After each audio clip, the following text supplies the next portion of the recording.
Oi! No vídeo de hoje nós vamos falar sobre os livros lidos em junho. Neste mês de junho eu li 5 livros e eu fiquei muito feliz porque em maio eu só tinha conseguido ler 2. Eu tava me sentindo uma péssima leitora, uma péssima tudo. Consegui ler 5 livros, mas não foi muito graças a, muito esforço, nem nada disso, porque eu tive influenza, eu fiquei de atestado. E durante o período do atestado eu fiz, uma mini maratona literária comigo mesma. E pra ver quantos livros eu conseguia ler durante aquele período de 3 dias. Eu li 3 livros e depois eu li outros 2. Eu fiquei pensando muito sobre essas leituras, porque eu não finalizei nenhuma leitura que eu tinha começado em maio, eu só peguei livros novos e eu fiquei meio reflexiva do o que tá acontecendo com as minhas leituras, sabe? Porque eu estou começando diversos livros, eu tô com diversos livros começados e não estou finalizando quase nenhum. Eu não sei se é por ressaca literária, eu não sei o que tá acontecendo, tá sendo bem difícil, assim, conseguir finalizar, sabe? Eu acho que alguns livros não estão me prendendo, inclusive eu tô com uma pilha de livros ali, todos que eu comecei, não consegui terminar, tá ficando, sabe? Mas eu também não estou me obrigando muito a ler, porque se não tá funcionando, se eu não tô gostando, segue a vida. Mas em junho eu li 5 novos livros que me prenderam e me fascinaram e eu vou compartilhar aqui com vocês. O primeiro livro finalizado foi Uma Vida e Tanto, o novo livro da Emily Henry, que simplesmente é fenomenal. Foi um dos meus livros favoritos dela, foi simplesmente um dos livros mais maduros, inclusive, que ela já escreveu. Eu sei que ela trata temas mais adultos, assim, né, coisas tipo divórcio,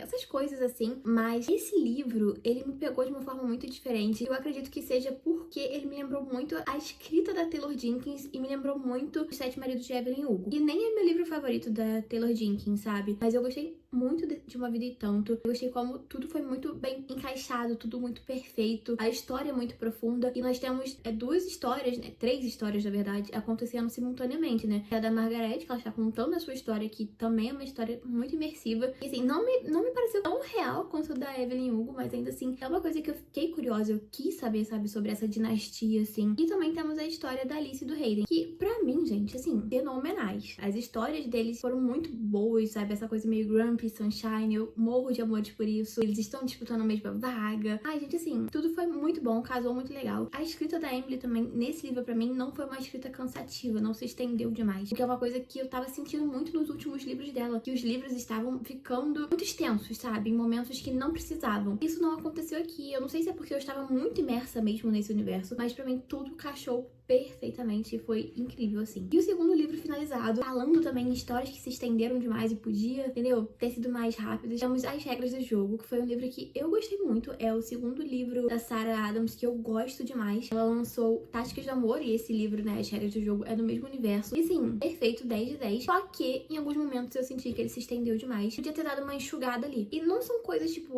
que fariam falta ou não fariam falta. Não é nem isso, mas tem coisas que podiam ser um pouco mais breves, sabe? As coisas se estenderam demais em alguns pontos. Não precisava tanto. Mas assim, é um livro que nós temos o Derek e a Mackenzie. Eles são ex-namorados. Ela é uma agente. Ela era estagiária e a chefe dela promoveu pra, fixa, né? Efetivada. Ela vai ter seu primeiro cliente. Quem seria seu primeiro cliente? Seu ex-namorado Derek. Óbvio. Cara, tudo isso foi muito bom, sabe? Isso foi muito legal, foi muito divertido. Tem aquela coisa de casamento fake, mas que não é fake. A Sarah Adams, ela consegue fazer um romancezinho quando ela quer, sabe? Aqui, pra mim, ela meio que renasceu, ela meio que ressurgiu, assim. Eu já tinha lido, né, Táticas do Amor, que também pra mim foi um mega favoritado. Eu li, acho que 2023, se eu não me engano, e eu fiquei apaixonada por aquele universo. O novo livro me remeteu muito ao Clube do Livro dos Homens. O primeiro também, que é essa coisa de homens, amigos, falando abertamente sobre amores e sentimentos e ajudando o cara a conquistar a menina. Isso é muito Clube do Livro dos Homens na minha cabeça, porque foi o primeiro contato com esse tipo de livro, assim, que o homem sabe, e que essas coisinhas acontecem. Só que quando eu li, eu pensei, cara, é Clube do Livro dos Homens e é isso. Só que no primeiro livro envolvia mais táticas de futebol, aquela coisa toda. Era mais forte a presença, né, do Clube do Livro dos Homens ali do que no segundo livro. Os meninos ainda aparecem, ainda tem um pouquinho desse estilo, só que não é tão presente quanto no primeiro. E no segundo livro nós temos, muito romance, muita coisa assim, densa, sabe? Aquela falta de comunicação, aquela coisa do empoderamento feminino, o machismo no ambiente de trabalho. E as coisas vão escalando e elas vão ficando... Entendeu? É muita coisa pra se tratar em um livro? É muita coisa. Só que, às vezes, entendeu? Pode... Menos é mais. Eu acho que faltou um pouco disso em As Regras do Jogo. Mas, assim, foi um livro que eu gostei. Foi um livro que eu acho que eu dei 5 estrelas. Eu, assim, podia ter enxugado. Dei 5 estrelas, tá? Dito isso. Foi um livro que me tirou boas risadas. Foi um livro que eu amei demais. E me trouxe de volta pra aquele aconchego, sabe? Gente, não sei, As Regras do Jogo me pegou diferente. Tem essa coisa que me lembrou meio de Jogos de Amor em Las Vegas, que era um filme que eu amava quando eu era mais nova. Então, assim, tudo encaixou. Tem, óbvio, né, algumas problemáticasinhas que eu não gostei gostei. Eu não gostei como o livro se estendeu demais em alguns momentos. Eu não gostei da falta de comunicação dos personagens quando mais novos. Só que aí a gente, né, volta naquele tópico. Eles eram os mais novos, né, gente? Eles estavam na faculdade e tudo mais. Quando nós estamos no início dos nossos 20 anos, essa coisa assim, a gente realmente se perde. A gente não sabe definir o que é prioridade, a gente não sabe definir quem nós somos mesmo. Nós queremos a todo custo provar o nosso valor. E eu acho que isso pra mulher também pode pesar um pouco mais pra homem, também por conta do machismo, né? Porque, a mulher ser um homem não é nada. A Mackenzie depois, quando ela conseguiu o emprego, as pessoas ficavam insinuando que era por causa das coisas que ela fazia atrás, ali, sabe? Então, assim, isso é muito forte. E quando nós somos mulheres, e eu acho que quando nós somos mais jovens também, nós sentimos essa necessidade de estarmos nos provando o tempo inteiro. E, tipo, nós somos capazes, que nós não precisamos de ninguém. Dá pra entender o que a levou a terminar com o Derek naquele momento, né? Justamente porque ela queria provar o valor dela, ela não queria se perder, ela não queria ser uma trade wife, sabe? Ela só queria ser uma agente esportiva. Então, assim, dá pra entender essa falta de comunicação, mas depois de adultos fica um pouco difícil de passar esse pano, porque, cara, vocês são adultos, sabe? Conversem, se resolvam. Isso dos dois lados, sabe? Isso pra mim é uma coisa que me pega, porque eu não gosto, e eu acho isso meio, terapia. E principalmente porque o Derek, ele ficava, sabe, se martirizando, falava que ainda gostava muito dela, pensava nela. Quando tem a oportunidade de conversar com ela, não, ele vira o babaca. Tipo assim, amor, não consigo pensar nisso na vida real funcionando. Mas funciona. No livro funciona, o livro tá super certo, muito divertido, muito gostosinho. Como, sabe, o final do livro, as coisas, o rumo que toma. Não é um livro, tipo assim, nossa, super plot twist. Não, gente, é um clichê por uma razão. A escrita é boa, eu senti que a escrita da Sarah também estava um pouco menos arrastada. As coisas estavam acontecendo, apesar de ter chegado ali, acho que nos 70%, eu tava sentindo que não tava avançando. Mas foi muito bom, eu recomendo. E é isso, próximo livro. Outro livro também que eu li, esse aqui é um pouco polêmico, foi Não É Como Nos Filmes, a sequência da mesma autora de Melhor do que nos Filmes, né? Foi um livro que me impressionou positivamente, porque eu tenho uma relação de ódio com Melhor do que nos Filmes. Eu não gosto desse livro, eu já falei isso em alguns vídeos. E eu acho a Liz uma chata, e é isso. Só que nesse livro, né, na sequência, funcionou pra mim, eu gostei mais, porque a Liz não estava mais uma chata, ela estava madura. O livro é uma sequência, né, acontece 2 anos após o primeiro livro, eles estão na faculdade, eles não são mais o casal, e o Ash quer reconquistar a Liz. É isso. Só que assim, por que eles terminaram? Fica aquela coisa, teve o pai dele que faleceu, um tom mais sério, sabe? Fala sobre luto. Isso foi o que eu gostei no livro, porque eu senti que teve uma pegada mais séria, menos infanto-juvenil, assim. Então isso pra mim funcionou. Em alguns momentos eu não gostei muito do Ash, porque eu achei muito forçado alguns diálogos. Eu ainda acho que o livro se sustenta apenas em referências. Isso é uma coisa que me incomoda. Essas referências todas, assim, o tempo inteiro, eu acho, tipo, muito forçado em alguns momentos. Principalmente no final, em que o Ash tá, tipo, citando Taylor Swift. Isso pra mim, tipo, não pegou, não casou, sabe? Eu achei forçado demais. Mas, assim, no geral, a história, ela é um pouco mais coesa, assim. Eu queria, gente, eu esperava um livro fofo dos dois, sabe? Eu esperava ter mais dos dois, mais romance. E não teve tanto. O romance mesmo dele, gente, foi pra lá de 80%. E isso pra mim foi muito chato, foi muito desagradável, porque eu estava ali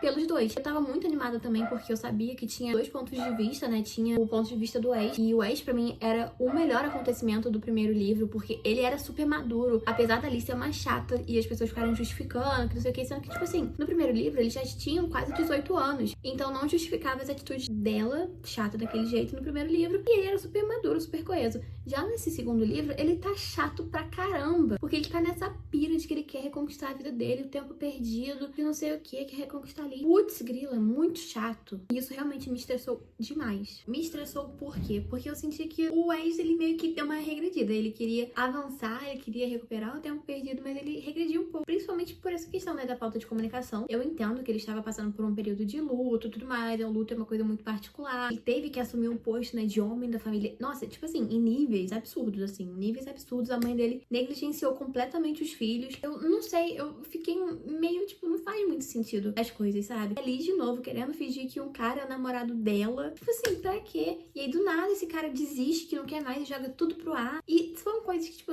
não foram se encaixando muito pra mim, sabe? Foram coisas que realmente não fizeram muito sentido. Mas, né, no início dos 20 anos, a gente até passa pano, sabe? Como eu falei, falta de comunicação, você ainda não sabe quem você é, você não sabe como se comunicar. Isso acontece, é normal. Só que, não sei, não gostei muito. Em contrapartida, a Liz, pra mim, de Vogue, acabou tirando essa coisa de fingir um namoro de novo, essa chatice pra ela de volta. Porque ela tava estagiando, ela tava trabalhando coisa de esporte, coisa que, tipo assim, pra mim, eu nunca imaginaria a Liz trabalhando coisa de esporte. Então, assim, ela tava correndo atrás do dela, sabe? Eu achei isso muito legal, porque apesar dela ter ficado, obviamente, muito triste, com o coração partido, com um relacionamento fracassado, ela não parou, ela foi atrás. Eu achei ela muito diva. E eu gostei muito desse lado mais profissional ali, sabe? Uma coisa mais madura. Só que eu queria ter visto mais. Ai, não sei, o ex me estressou demais. Tem uma festa, acho que é de Halloween. Ai, gente, que ela vai, sei lá, de mulher gato. Acho que é, gente, ai, que pataquada, sabe? Ai, gente.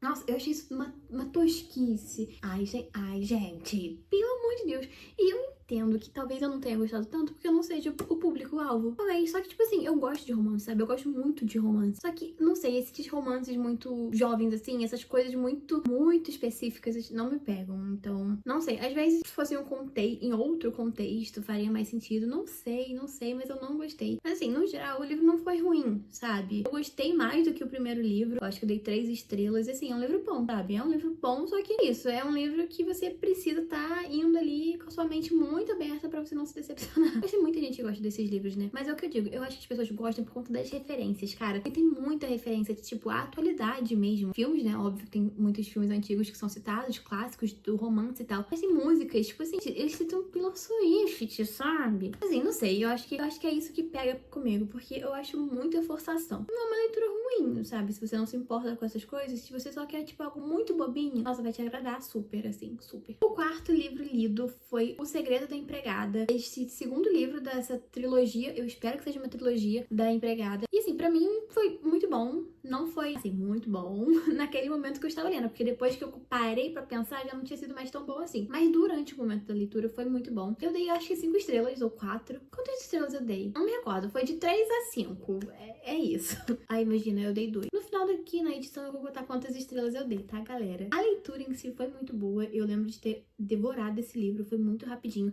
E eu tava sentindo um pouco de ressaca literária, porque eu tava vindo dessa maratona, lendo 3 livros, assim, direto, em 3 dias. E eu tava meio de saco cheio já de ler, sabe? Eu já tava tipo assim, cara, eu quero fazer qualquer outra coisa menos ler. Mas eu peguei pra ler. Me fascinei de novo pela literatura. Me fascinei. Porque é um livro bobo, sabe? Não que a violência doméstica seja um assunto bobo. Mas as coisas como acontecem nesse livro são tão bobas. É um livro que é bem feito, tudo se encaixa perfeitamente. Só que assim, essas são coisas tão absurdas que acontecem de uma forma tão simplória, assim, que você fica até meio revoltado em alguns momentos. Quando você para pra pensar mesmo, tudo é absurdo. E tudo é resolvido de uma forma muito conveniente. São coisas que não fazem muito sentido. Assim, nesse livro nós temos a Millie. Ela já tem essa fama de justiceira aí, que salva mulheres de homens abusivos, que ela é extremista, que ela vai fazer tudo que for possível pra te salvar. E a Millie tá tentando não ser mais assim, ela quer resolver as coisas agora perante a lei. Mas é óbvio que ela não vai conseguir, né? Porque é um livro, senão não teria o livro. E aí, gente, a Millie se mete numa puta de uma enrascada. Ela vai a Millie ter que fugir, ter que fazer isso, ter que fazer aquilo. É acusada de novo, tá sendo procurada. Então que assim, ela se meteu numa cilada, entendeu? Meteram a Millie numa cilada, na verdade, porque ela estava tentando só ser uma boa pessoa. Mas não, meteram a Millie numa cilada. Ela caiu, feito uma patinha, porque ela tem esse síndrome de justiceira. Só que o que acontece que me estressa não são nem os absurdos do livro, mas é como no final a Millie, ela precisa ser resgatada por um homem. E isso me estressou. Isso realmente me estressou. E eu tava até pensando aqui sobre o livro e tal. A construção da Millie é tipo assim, ela se salva, ela dá o jeito, ela mata se for necessário. Nesse livro, ela precisa que o Enzo, que é o namoradinho dela, ex-namorado, né, a princípio, a salve, porque ele dá um jeito, porque ele resolve as coisas, porque ele conhece um cara. Cadê a Millie? Cadê? Ai, mas a mensagem do livro é que mesmo os mais fortes precisam de ajuda. Não gostei. Não podia ser uma amiga que fosse salvar, tinha que ser um homem, tinha que ser um namorado, sabe? Eu achei isso meio, não sei, me quebrou um pouco ali, porque foi meio diferente do primeiro livro. A escrita ainda foi muito boa, a história é super rápida, é super envolvente, mas eu não gostei. Eu achei totalmente, gente, passável, assim, passa. E me falaram que o terceiro livro é melhor, que é o melhor de todos, só que assim, eu estou um pouco sem acreditar, porque o primeiro livro pra mim foi disparado melhor. E eu sei que tem esse preconceito de livros de TikTok e tudo mais, só que, gente, é um livro que a gente não precisa pensar, a gente não tem que ficar tentando resolver as coisas o tempo todo, sabe? A gente só tem que aproveitar a leitura. E eu acho que isso que é o bom, sabe? E realmente é um livro rápido, é um livro, cara, é um livro bom, sabe? É até uma escrita boa, uma escrita que flui rápido. Funciona por isso, gente. E eu acho que a gente tem que parar com isso de, ai, que é um livro popular TikTok. Gente, que bom, sabe? Que bom que algum livro tá ficando popular. Que bom que os livros livros estão se espalhando, que mais pessoas estão lendo, mesmo que seja essa bomba, graças ao TikTok. Militei, né? Mas é isso, tá? Leiam. E o último livro lido em junho, mas não menos importante, foi Água Fresca para as Flores. Este livro que eu ganhei de presente da minha amiga Isadora. E esse livro eu acho que mudou toda a trajetória da minha vida. Sério, foi um dos livros mais lindos que eu já li na minha vida. É um livro que fala sobre, cara, a vida humana como ela é, sobre resiliência, sobre, cara, sabe, superação ali no máximo. Aborda luto, fala sobre amor de mãe pra filho, amores que não dão certo, amores que dão depois de muito tempo. E assim, cara, foi um livro que me deixou meio espantada, porque eu não achei que eu fosse gostar. Só que na primeira página, na primeira frase já toma impacto. E tem realmente muitas frases de impacto, muitas frases de post-it, assim como diz meu amigo Vitor Almeida. E sinceramente, gente, que livro magnífico, sério. E eu vi uma menina, uma querida no Instagram, problematizando esse livro, falando que esse livro romantiza a traição. Eu fiquei assim, amiga, cadê o romance? Tudo bem que tem um momento ali, tem um casal em específico que a gente torce pra eles ficarem juntos, só que é errado realmente, porque eles são comprometidos, ela é comprometida, né, a mulher. Só que assim, mas ela não estava falando sobre eles. Talvez tenha sido a protagonista, né, porque o marido dela é totalmente infiel e ela não larga o marido. Só que assim, a gente também tem que pensar no contexto da vida da protagonista, sabe? Ela foi criada em vários lares adotivos, ela era uma órfã e ela não teve, tipo assim, o amor, sabe? E isso é muito retratado no livro. Ela não teve o amor dos pais, ela não teve um amor fraternal, assim. O mais próximo que ela teve de qualquer coisa foram com algumas amizades que ela fez durante o caminho. E depois ela conheceu o marido e tal, que foi uma merda. E ela ficou presa a esse cara, até que ela virou mãe. E aí sim, ela conhece o que é o amor. Sei lá, é uma coisa muito, muito linda. E é um livro que vai te deixar muito triste. A escrita, assim, é um pouco mais devagar, mas é porque é uma escrita que tem muito detalhe. É uma escrita... Não é tipo, ai, nossa, super detalhada, vai detalhar cada detalhezinho na maçaneta da porta. Não, não é assim. Mas é um livro que realmente é bem detalhado. Ele é muito imersivo, sabe, naquele universo. Principalmente porque tem muitas histórias que se passam nesse livro. Muitas pessoas, muitas citações, assim. Então, eu acho que isso torna um livro um pouquinho mais extenso pra quem não tem tanta paciência, pode ser que seja mais difícil, mas é um livro que vale a pena. Essa mesma menina também citou que esse livro, do nada, tem uma reviravolta meio que policial, que não sei o que, uma investigação. Só que, tipo assim, gente, eu consigo entender, eu consigo, sabe, fazer sentido aquilo naquele momento. Não é que virou uma história, mas isso é uma coisa que se encaixa, porque aconteceu um incêndio que matou a filha da protagonista. Então, o que causou esse incêndio? Foi um incêndio super suspeito. Você acha que uma mãe e um pai não iam atrás da verdade a todo custo? Gente, óbvio que iria, sabe? A menos que fossem pais negligentes, né? E aí o livro vai rodando em busca disso e no final mostra que, tipo assim, não foi nada planejado, sabe? Só a vida acontecendo, sabe? Pessoas querendo ajudar, pessoas querendo se fazer presente. E infelizmente, às vezes, dá ruim. Não sei, esse livro me pegou muito diferente, principalmente pela questão do luto, sabe? Pela questão da mulher ressignificar a vida dela inteira.